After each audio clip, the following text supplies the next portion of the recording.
Assalamualaikum warahmatullahi wabarakatuh.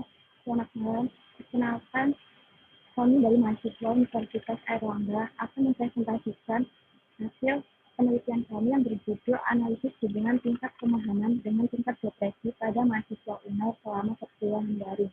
Dengan anggota kelompok kami, yang pertama ada Sylvia Hani dengan NIM 022, yang kedua ada Sasnya Priyandi dengan NIM 028, yang ketiga ada Octavian Nainggolan dengan NIM 051, dan yang terakhir ada Alvito Aryo dengan NIM 055. Di sini kami akan mempresentasikan hasil dari bab 4 kami dan bab 5 kami.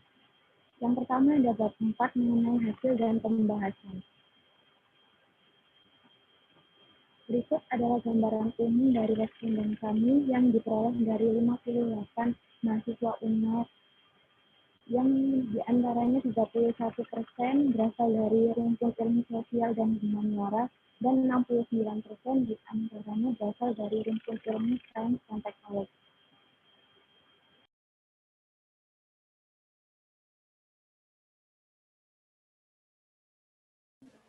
Responden tersebar dari 8 fakultas pada Universitas Airlangga, yaitu Fakultas Sains dan Teknologi, Fakultas Keperawatan, Fakultas Kesehatan, Fakultas Kesehatan Masyarakat, Fakultas Kedokteran Hewan, Fakultas Kedokteran Gigi, Fakultas Ilmu Sosial dan Politik, Fakultas Ilmu Budaya, Fakultas Ekonomi Bisnis, dan Fakultas Vokasi. Nah, sebesar 47% responden mengaku bahwa tingkat pemahaman pada masa perkuliahan daring adalah kurang. Sedangkan sebesar 53% responden mengaku tingkat pemahamannya sangat kurang.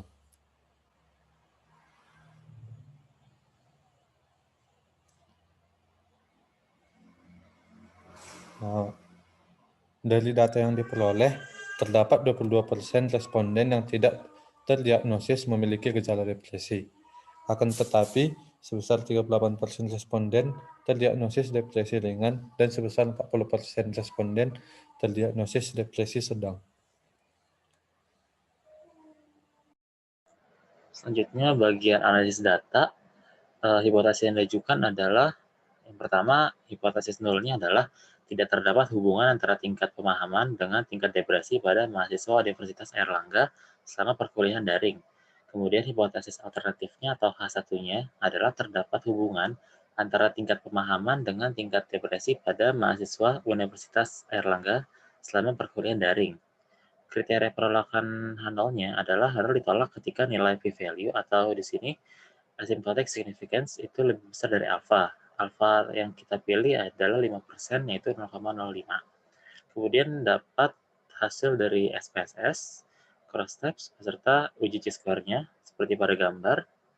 Dapat dilihat pada gambar bahwa asymptotic significance two-sided-nya sebesar 0,640.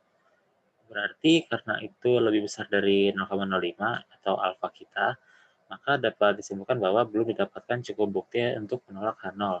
Dalam arti lain, berarti H0 dapat diterima. Kemudian, kesimpulannya adalah tidak terdapat hubungan antara tingkat pemahaman dan tingkat depresi pada mahasiswa Universitas Airlangga selama perkuliahan daring.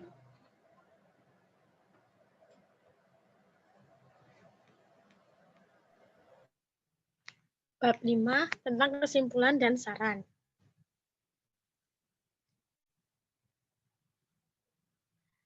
Kesimpulan berdasarkan hasil dan pembahasan dalam penelitian ini adalah yang pertama, tingkat pemahaman materi pada mahasiswa Universitas Airlangga selama perkuliahan daring mengalami penurunan.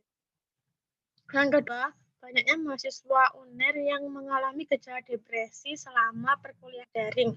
Hal ini dapat dilihat dari sebanyak 40% mahasiswa yang terdiagnosis gejala depresi sedang dan 38% terdiagnosis depresi ringan.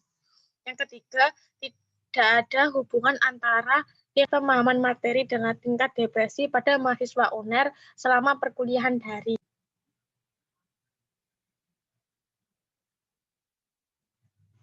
Walaupun hasil penelitian menunjukkan tidak ada hubungan antara tingkat pemahaman dengan tingkat depresi, akan tetapi terlihat bahwa sejumlah mahasiswa mengalami depresi ringan dan sedang, dan mengalami penurunan tingkat pemahaman selama perkuliahan daring. Hasil penelitian ini diharapkan dapat menjadi masukan bagi Universitas Airlangga untuk dapat memberi perhatian terhadap masalah mahasiswa. Disarankan agar Universitas Airlangga dapat memberi inovasi baru terhadap metode pembelajaran yang efektif selama perkuliahan daring, agar tingkat pemahaman mahasiswa dapat kembali meningkat dan tingkat depresi mahasiswa UNER mengalami penurunan. Sekian presentasi dari kelompok kami. Mohon maaf apabila ada salah-salah kata. Assalamualaikum warahmatullahi wabarakatuh.